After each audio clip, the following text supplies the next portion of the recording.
Hello, this next installment of the Interstate Studio WebWizard instructional video will be focusing on how to put pictures onto your pages.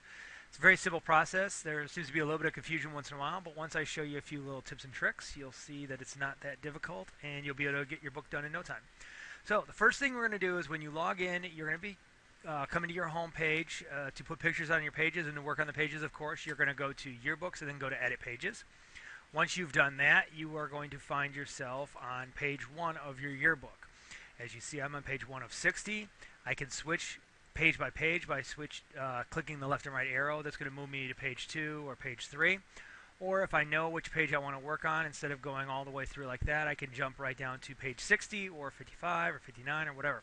So once I've done that and it updates it and tells me I'm on page 60 of 60, I am going to go ahead and check out my current page. Once I have the page checked out, it now allows me to edit the page. It gives me all my tools. But what we're going to focus on right now is putting the pictures on the page. Over here on the right-hand side is your image library. Now, if you are left-handed, you can click on this little arrow right here, then click on the arrow over here, and it will put this on the other side, your image library on the other side. So it's personal preference which side you want it on. It will be on one side or the other. I like it on my right-hand side, so I can move from right to left.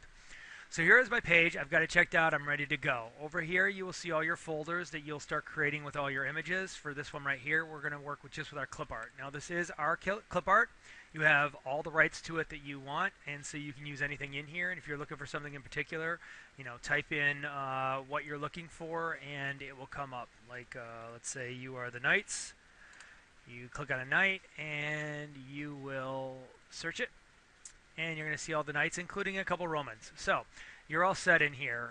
If you're looking for anything in particular, feel free to grab anything. So again, if you have a keyword that you're looking for, you can search it by keyword, or you could just go to the section looking around.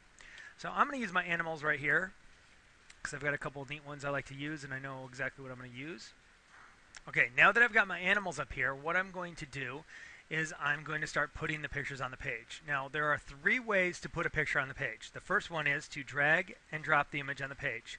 The second, so if I want to put an image on the page, I just drag and drop it, put it wherever I want. Once I've got it on the page, I can go ahead and resize it down to where I want. I can move it to wherever I want. And if I go in the corner here, when I get this little half C arrow, I can rotate it as well. So the first way is just simply dragging and dropping it. Coming over here, drag and drop the image, put it on the page. I can stack the images on top of each other, and then you'll notice up here, once I've selected it, I can move the image forward, move the image backwards, so I can stack things on top of each other. So let's get our eagle out of there. So here's my bear. I've placed it on the page. The second way to put the picture on the page would be to draw an image node. Let's say I know I want the bear to be that size. I want them to fit right in the corner. Let's say I've got some words on this page right here. I've got some pictures already on the page, and I want this bear to fit right in this little section. Well, I draw my image node by clicking on the Add Image Node. I put my crosshairs on the page, and I just drag it to the size that I want it to be. Once I've dragged it and made it the size I want it to be, I now let go of it. I've got my 2 image nodes. If I click on the first one, then click on my alligator, click on the second one, click on my eagle, it's going to put the images in the sizes of the boxes that I created. So that way I can go ahead, again, prepare for the image and make sure it goes on there. Because if I drag and drop the alligator on there, now I've got to go ahead and resize the alligator to fit in this section.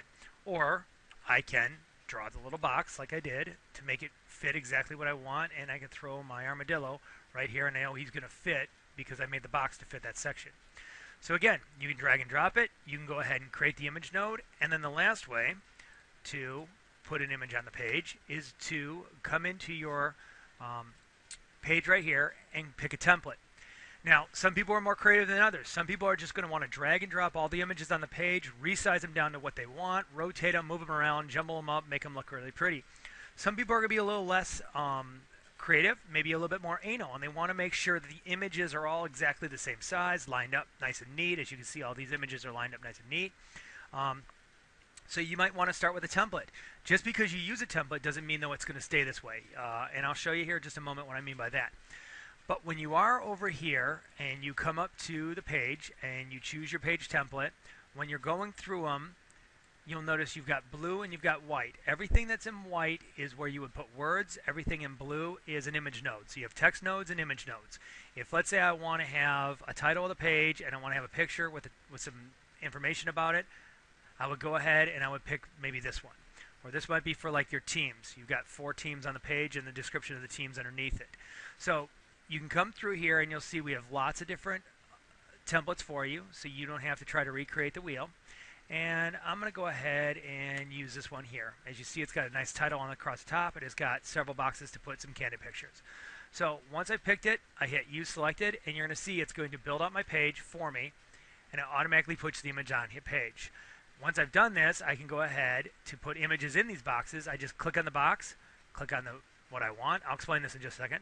Click on what I want to go into these boxes, and it will automatically put the image in those boxes sized to that box. Now, you'll notice with, let's go back to my armadillo, it's giving me this right here, this warning. What this warning is telling me is that the box that I created is larger than the image will fit. You can hit continue or cancel. If I hit cancel, it just stops, like I never did anything. If I hit continue, it will actually resize that box to fit my armadillo. Now, let me explain what that really means. Let me get some of this stuff off the page so it's not so busy. When you put an image on the page, whether you drag and drop it or you put it in an image node, we are going to make the picture no bigger than the size that that particular pixelation will accommodate. So if you put a small image, an image that was taken with, let's say, an old camera phone or at a low setting on your digital camera, this may be as big as the picture can be put on your page, because if you start making it larger, it's going to start pixelating out. As you see, it gets really grainy. You don't want that in your yearbook. We know you don't want that, so one, we're going to warn you. As you notice, there's a little yellow triangle right here. We're telling you that this is going to start to look bad. We'll let you go to a certain point, but once you get too big, we're just going to downsize it back to what is the best and the largest size possible. So again, don't worry about you messing it up, because if you go too far, we're going to fix it for you. We do give you a little bit of leeway. You might decide that that's okay for you. We're going to put a little yellow triangle here warning you that this may look a little grainy in the book, but it's completely up to you. If you want to use it, go ahead and use it. It's fine with us. We're going to let you go so far before we stop you. So it's the same thing as if you have an image node on the page and you draw it too big, and then you click on the image node and you put the bear in it, it's going to tell you that's too big, it's going to look really bad in the yearbook, so we're going to resize it down for you. If, let's say, you know that you want an image that size on the page and you click on your bear and you're like, well, if that doesn't work, I want something different, hit cancel. Your image node's still there and you can try to do something different. Now, one more thing. This has been what I found a lot of people make mistakes. Once they have an image node on the page, they feel like they should drag the image onto it. Well, they didn't. All they did was create a new image node. Your choices, again, are use a template, which puts the image nodes on it, draw an image node, or drag and drop it. Don't drag and drop an image to an image node.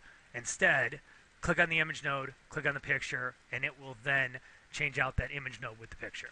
If you decide you want to change that picture, click on the picture, click on the new picture, and it will go ahead and change it out. And I can swap it all day long just by clicking on the image, clicking on the image node, and it will automatically swap it out. So that is how you quickly and easily put images on the page. If you have any questions, feel free to contact us at Chicago Yearbooks at inter-state.com. Again, that is Chicago Yearbooks at inter-state.com. Again, if you have any suggestions or questions, please feel free to email us there, and we'll continue answering your questions with these videos. Thank you, and have a great day.